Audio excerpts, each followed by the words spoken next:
Controversy कहें, confusion कहें या फिर केयरलेसनेस कहें। लास्ट ईयर जब एनटीए ने अपने एप्लीकेशन फॉर्म को आउट किया, अपने पोर्टल को एक्टिव किया, तो दो कंफ्यूजन सबसे ज्यादा थे। सबसे पहला, एनटीए ने क्लेरिफाई किया कि स्टैंडर्ड 12th में पढ़े गए सब्जेक्ट मैंडेटरी नहीं होंगे सीयूटी के एग्जामिनेशन में।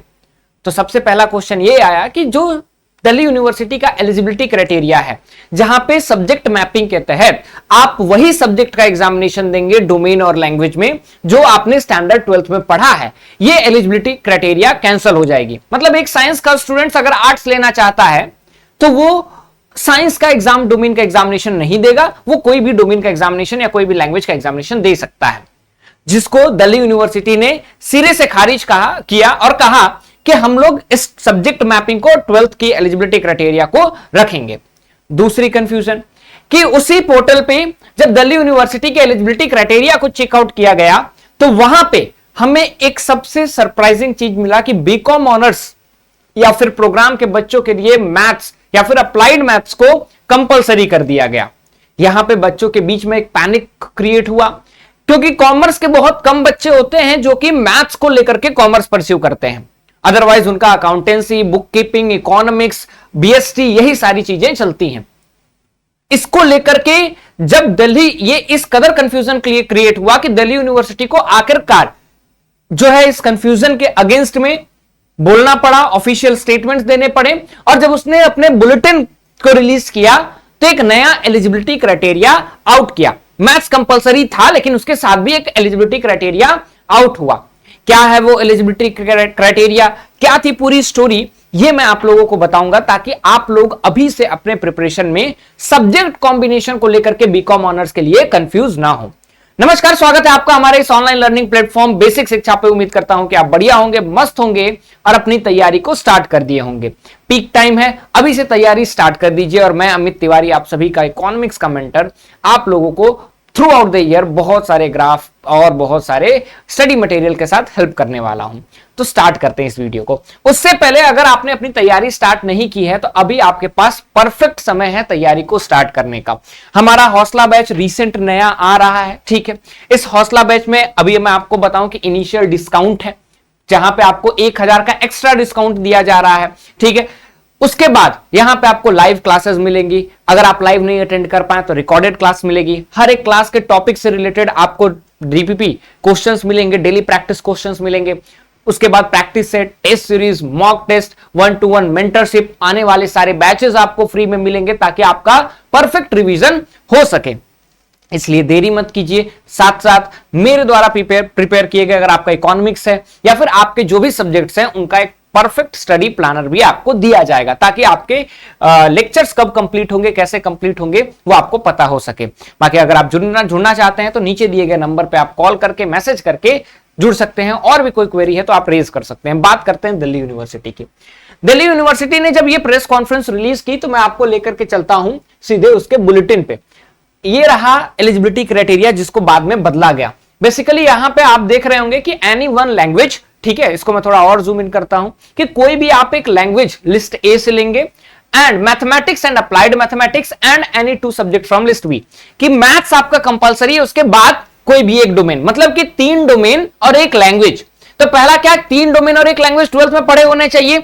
डीयू ने कहा हां, लेकिन उसके साथ क्या मैथ्स कंपलसरी है? अगर मैथ्स कंपलसरी है तो कॉमर्स जो स्टूडेंट है, कॉमर्स के स्टूडेंट, उनके लिए थोड़ी दिक्कत होने वाली है। इसी को लेकर के दिल्ली यूनिवर्सिटी ने आखिरकार अपना जब बुलेटिन रिलीज किया तो उस बुलेटिन में एक परफेक्ट एलिजिबिलिटी क्राइटेरिया को दे दिया। उसने कहा कि आपके पास 2 कॉम्बिनेशंस के साथ बीकॉम ऑनर्स कर सकते हैं। पहला कॉम्बिनेशन है कि कोई एक लैंग्वेज ले लीजिए, लेकिन ये लैंग्वेज 12th में पढ़ा हुआ सब्जेक्ट होना चाहिए। उसके बाद मैथमेटिक्स या अप्लाइड मैथमेटिक्स अगर आपने स्टैंडर्ड 12th में पढ़ा है तो वो ले लीजिए, और साथ में कोई एक ऐसा 2 डोमेन लीजिए जो आपने स्टैंडर्ड 12th में पढ़ा है। मतलब यहां भी अगर हम लोग देखें तो 3 डोमेन प्लस एक लैंग्वेज के क्राइटेरिया में, और ये 3 डोमेन और एक लैंग्वेज स्टैंडर्ड 12th में पढ़े हुए होने चाहिए।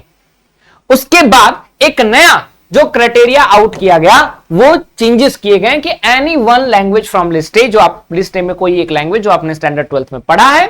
साथ ही अकाउंटेंसी एंड बुक कीपिंग, कि अगर आपके पास ये एलिजिबिलिटी फुलफिल नहीं करते हैं, then you have an alternative through which you can enter the examination and you can pursue your dream course।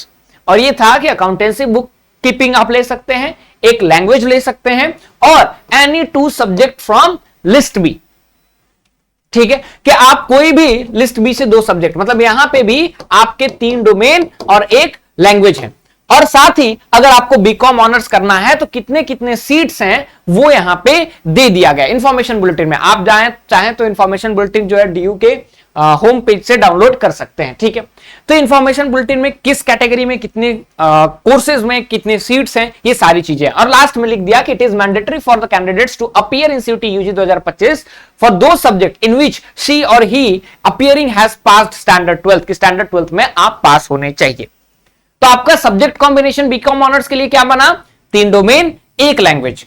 यहां पे 3 डोमेन जो आपका होगा, एक मैथमेटिक्स या फिर कोई 2 डोमेन हो सकता है, या फिर 3 डोमेन आपके जो है, एक अकाउंटेंसी या फिर कोई 2 डोमेन हो सकता है। तो इस एलिजिबिलिटी क्राइटेरिया से आपको चलना होगा और ये एलिजिबिलिटी क्राइटेरिया पूरी तरह से फॉलो किया गया।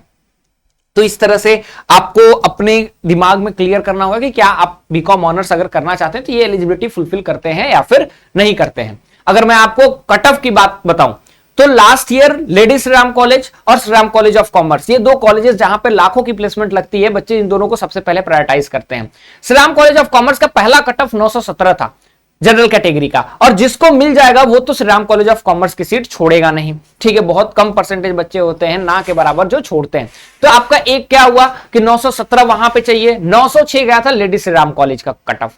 अब क्योंकि 906 लेडी श्री राम कॉलेज का कट ऑफ गया था, तो यहां पे आपको क्या करना होगा, अपने आप को मजबूती से तैयारी करना होगा। उसके लिए आप हमारे हौसला बैच में जितनी जल्दी हो सके उतनी जल्दी जुड़ जाए। सिलेबस आपको कहां से मिलेगा? सिलेबस के लिए आपको एनटीए की वेबसाइट पे आना पड़ेगा, और इस वेबसाइट में यहां पे इंफॉर्मेशन सेक्शन में आकर के आप सिलेबस जो आपका है, कोई भी एक लैंग्वेज हो या फिर आपके 3 डोमेन में जो डोमेन ले रहे हैं, वो यहां से आप डाउनलोड कर सकते हैं। सिलेबस में चेंजेस किए गए, इकोनॉमिक्स में तो बहुत सारे चेंजेस किए गए, तो आप उस हिसाब से सिलेबस को अपने देख सकते हैं। बाकी कोई भी क्वेरी हो तो कमेंट सेक्शन में जरूर बताएं। I will make a video on that also. Hope the video was informative to you. Will meet in next video. Till then, thank you so much.